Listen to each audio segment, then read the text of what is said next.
Hello. Welcome to Conch Artist Chat, live artist chat. Yeah, this is for real live. So if you've noticed a glitch, go ahead and say, glitch, saw it. So if you're watching us right now on YouTube or Facebook, you're about to have an amazing, awesome Monday, 13th of October experience. My name is Magaly Colimon-Christopher. I'm the founding artistic director of Conch Productions, the presenters of Conch International Film Festival, and I am here with you. I'm about to introduce you to not one, not two, but three amazing Caribbean heritage film artists. And you know, if you know us at all, that we have two events coming up this week. October 16th, we're going to be presenting Conch International Film Festival community screening. Where? At York College. Yes, we're going to be presenting this in partnership with York College. And the films that we're going to be presenting four films, but two of those films, we have their filmmakers here. Rise. Rise was Conch International Film Festival 2022 winner of the Best Animation Award. Rise Up, correct myself. Rise Up.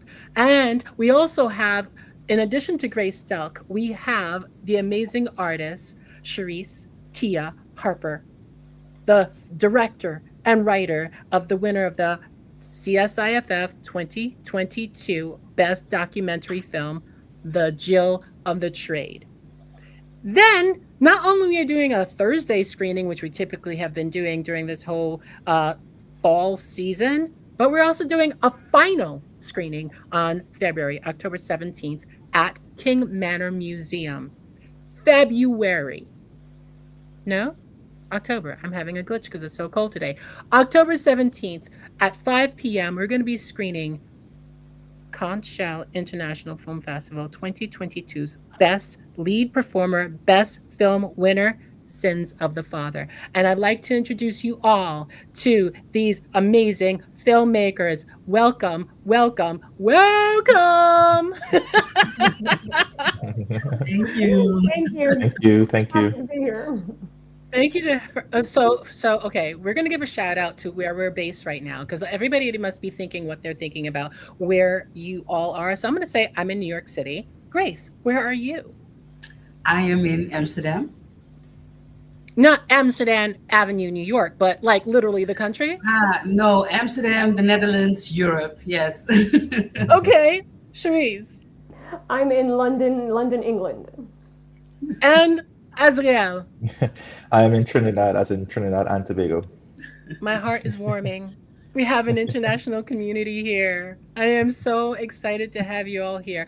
I'm really excited to have you share with the audience your thoughts on what inspired you to shoot your film. And one thing I want to highlight to everyone, these filmmakers shot their film when? 2020. During Yep. During yeah, the pandemic, yeah. okay? During very challenging times. And I don't know about you, but I think we all are here understanding that we are once again going through interestingly challenging times. And I'd love to ask you, Grace, what inspired you to develop, write, design your animated film, Rise Up? Well, 2020 was, of course, also the year that we had the murder of George Floyd. And I was surprised of the rise of the Black Lives Matter movement in the Netherlands because honestly, I didn't expect it.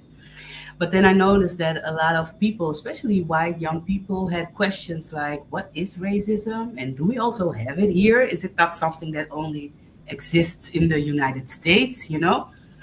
And I thought I would like to give them an answer to that because I can understand that if you do not have it in our educational system, our TV is still biased. How would you know?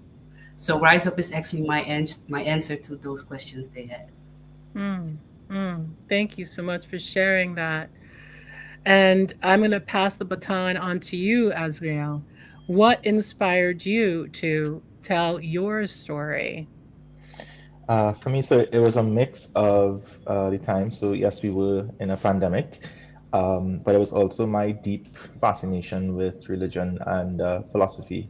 And I was curious just about, exploring what is the undertaking of someone really dedicating their lives to some cause or some religion? Is that like, are we capable of doing that as humans? Is there any perfect man or woman out there? And yeah, it's fun to explore. Mm, mm. And I think that's a question that many of us have in our hearts and minds, right? Yeah, yeah, I suppose. Yeah, and I guess too with the pandemic, I saw a lot of us, and us as just meaning humans, we were so critical of one another and critical of our choices, and this shouldn't happen and that shouldn't happen. But we were all in different places with different resources, just trying to work with what we had. And I found that we needed less criticism and more empathy and understanding. Oh, yes. I think we can Yeah, still feel that right now, right? Less yeah, criticism, more empathy. How, I can't, I'm not going to even begin to tell you how often that's been somewhere in the back of my mind, right? How can we develop that muscle to be yeah. more empathetic? Thank you for sharing that, Azriel. Charysse. Yeah, so I really loved hearing the answers from Azriel and Grace. I thought those were excellent motivators during the pandemic. Mine was a bit different. I was working on a master's degree and I was working on my dissertation, which was looking at women in East Africa and microfinance. And I wanted to touch upon a story that highlights women in male dominated professions because as I started doing research about that, I found that these women were the breadwinners and in essence, some were doing male dominated jobs. So, in looking at the Jill of the Trade, I wanted to talk to 5 women from across the world who were doing the same thing. So, the pandemic gave me a lot of opportunities to virtually reach out to people, and it made people more focused on responding via email because back in the day, you would call, you would try to go various places. So I just really wanted to highlight the plight that women have, not only, say, in the United States or the UK, but this is a situation that goes on all over the world. And it was very important to find 5 women from different cultures, different languages to illustrate that point. So I want to ask all of you, you're a filmmaker, and it's typically, every filmmaker talks about their challenges telling their story. What challenges did you face shooting your films at that time in human history that you Mm. feel enlightened you on your journey as an artist? Whoever wants to jump in and share your thoughts on that. It's like, how has that impacted your journey as an artist? That experience. Hmm. That's a tough question. Yeah. Ladies first. Okay, I'll share because my film Aftershocks will be in the festival. I think it gave me this endless possibility mindset, right? Hmm. I couldn't be held down by the limitation of lockdown, the limitation of stay safe, stay home, right? And my creativity wouldn't be inhibited by outer givens. That's what I took away from it, and it's something that I look back on whenever I hit a blockage, and I go, okay, I survived the pandemic. Let's not give up, right? So I produced it, I wrote it, and an amazing team of people came together at a time when we were coming together as a people, right? So that's something like also take away that even though there are times when I don't feel like people come together with empathy and all that, that we did and we can. So I'm going to keep on trying, right? That is Yeah. beautiful. I think for me it's different because Rise Up was my first movie. I do not have a background in film, so this was a tryout, and I had no budget at all, just an idea. And the good thing about the pandemic at the time was that everybody had time. And the thing I discovered was that you can do everything online. So maybe I met my team once or twice live, and the rest we did like by video calling, and stuff like that. So for me, it was pretty amazing how much you can do even when you're not physically together. Yeah, Yes. yeah. I love that.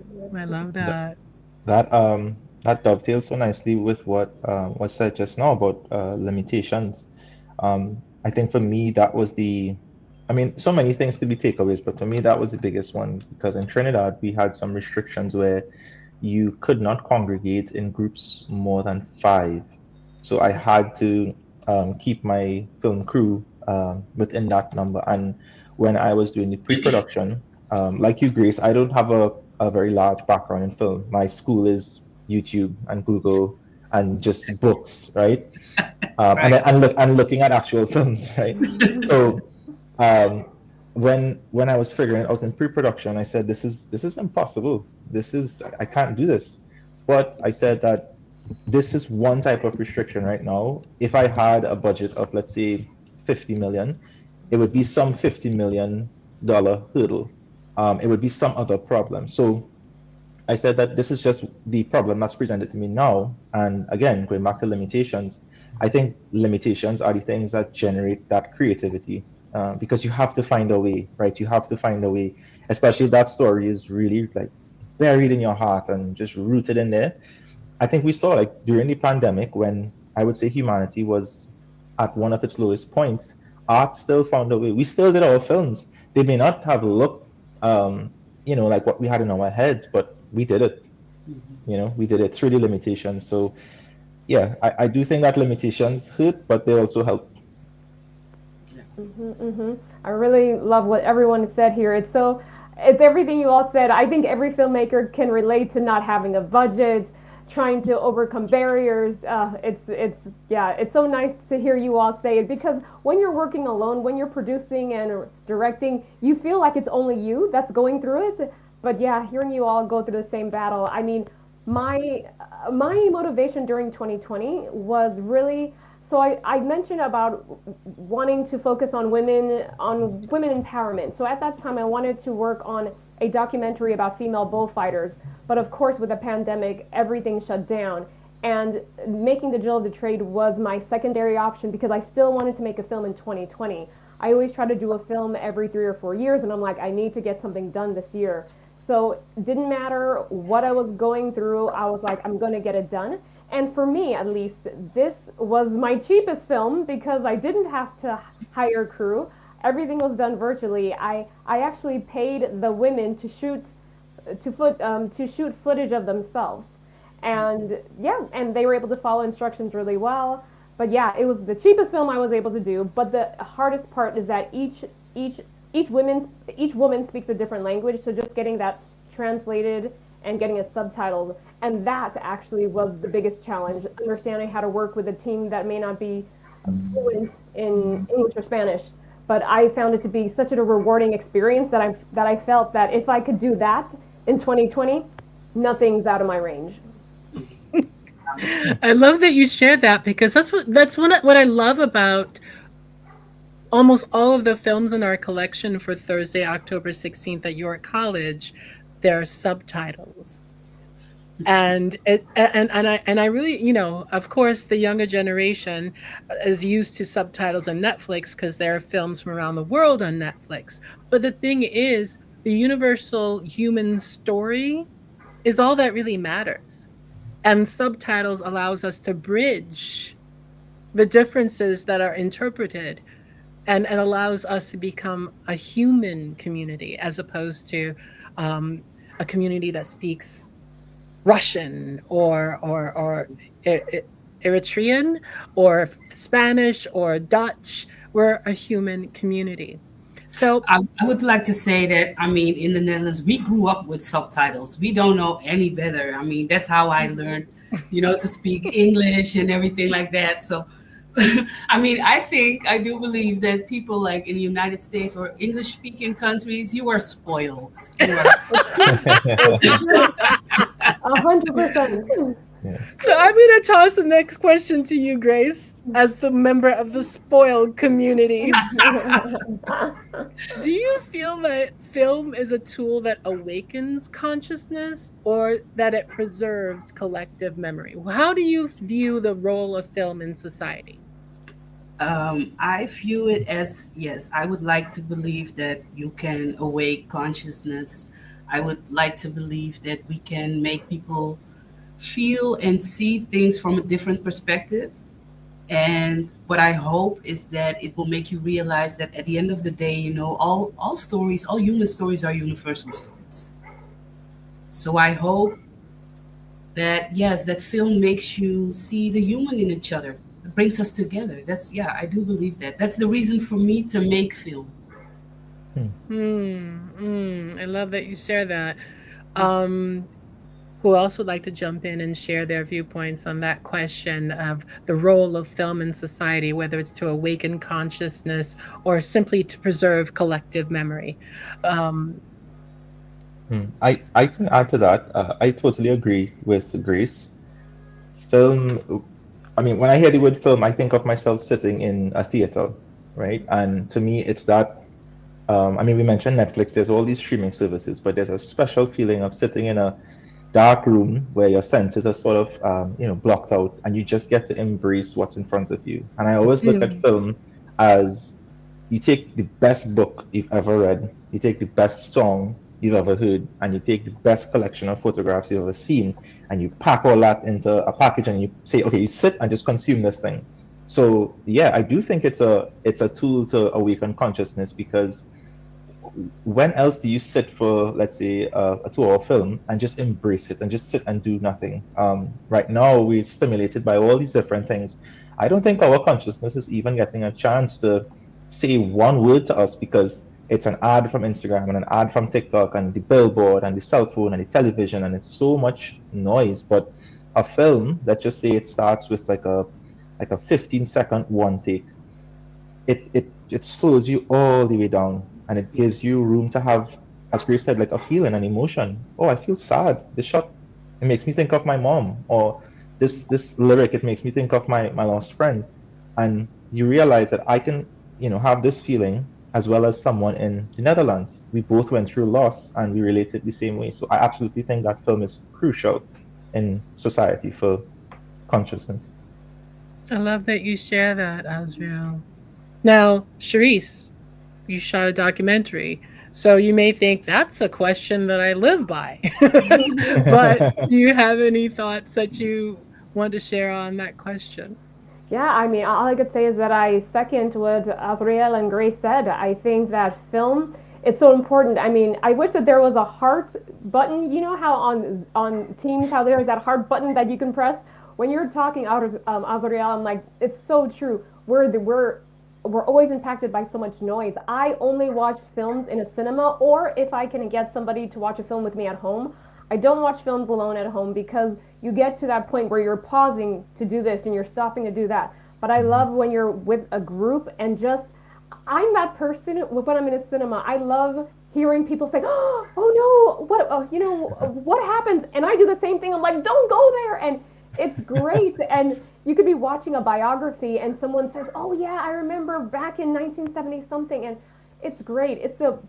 For me, it's one of the best feelings in the world, and that's why I became a filmmaker. Was I remember sitting in the cinema watching here, just seeing the way that people reacted to a film. It was The Count of Monte Cristo, the one made in 2000, and I just remember it was I think maybe 12 of us in the cinema, and I just remember hearing the emotions going through people, and I'm like, wow, if this could take away from people's reality for 2 to 2.5, well now 3 hours, it's perfect because so many people are going through pain, and it's just so nice to see people embracing film. And nowadays how you watch something and you can go home or even on your journey home and then Google more about it, and I really Mhm. appreciate that.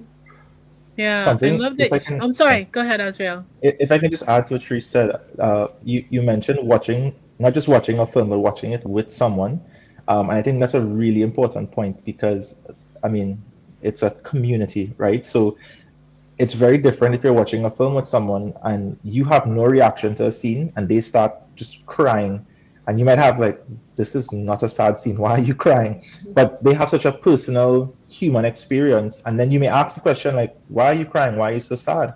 And they could break that down. And then that generates a new appreciation in you for whatever's happening on the screen.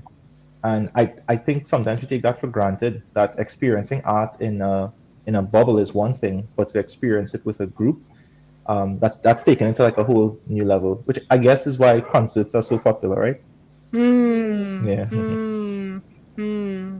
So we can just then segue to my next question, which is when you think about your audience, Azriel, right? When they're watching the film at you where you're screening at King Manor Museum on October 17th, what do you want the audience to take away? Do you want it to be an emotional takeaway, an intellectual takeaway, a spiritual takeaway, or That's a trick. something else? Maybe That's a those trick three are not question. enough. Yeah, yeah, yeah, yeah, yeah. I call it a trick question because I want so many takeaways, but I think that we're all human, and if I could summarize it, I would want the audience to just spend those 13 minutes just being human and just have a reaction. Let it be all the reactions. Let it be intellectual, emotional, let it be visceral. Even if you're bored, that's probably a good sign. I mean, it means that okay, this is not the type of story for you, right? You know what you don't want, but just be human. Just spend those 13 minutes and allow your senses to be overwhelmed and just allow yourself to experience it.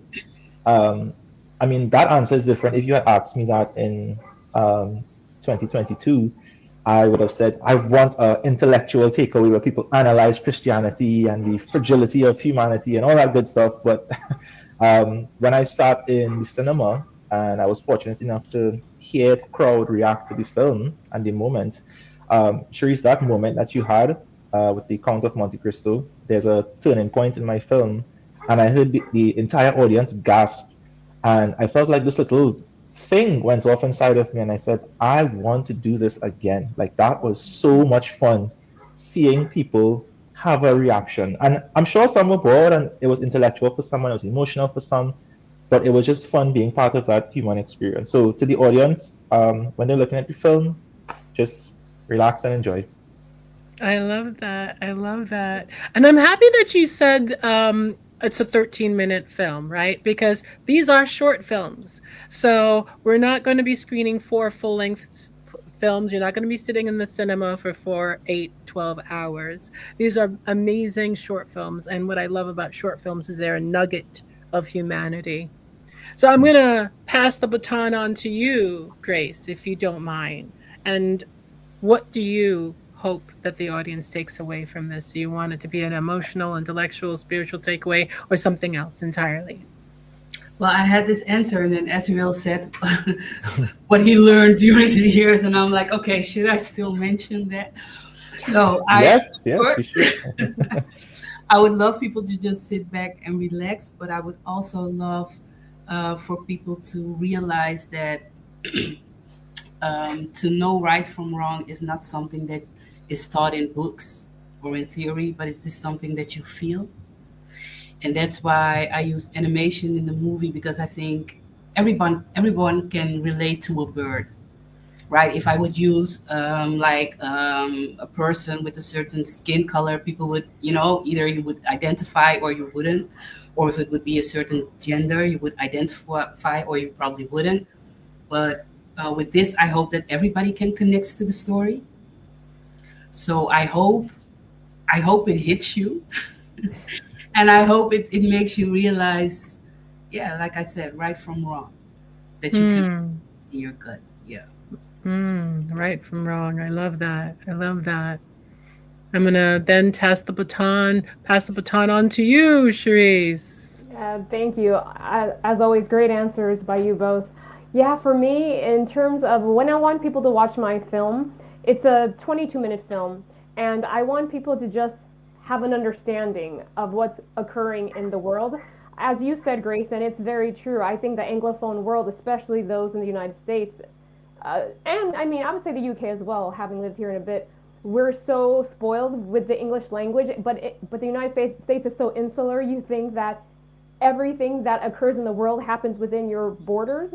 And Hmm. the reason and the Jill of the trade, I just want people to understand that, oh, this is an issue that happens everywhere. And that's why I have one woman who is from the United States. Because people are so quick to say, oh yeah, I'm not surprised they treat women so badly in Russia and Afghanistan, but oh, it's happening in the U.S. too. So I just want people to recognize that these things, it's not just a developing nation problem, but it's something that's going on globally. Thank you. And especially at this time in US history, I think a lot of women are going to resonate with that Mm. messaging because, yeah, Gloria Steinem, I just wish she'd just like be reborn, because wow, I that's a whole conversation and a half that we're not going to get into. Yes, And yes. so I love the messaging that you want to share. So if there were like 3 or 4 words you wanted to put in a hashtag for young, emerging Caribbean heritage filmmakers, you know, uh, what do they want to use art for? What would your hashtag be? Hmm.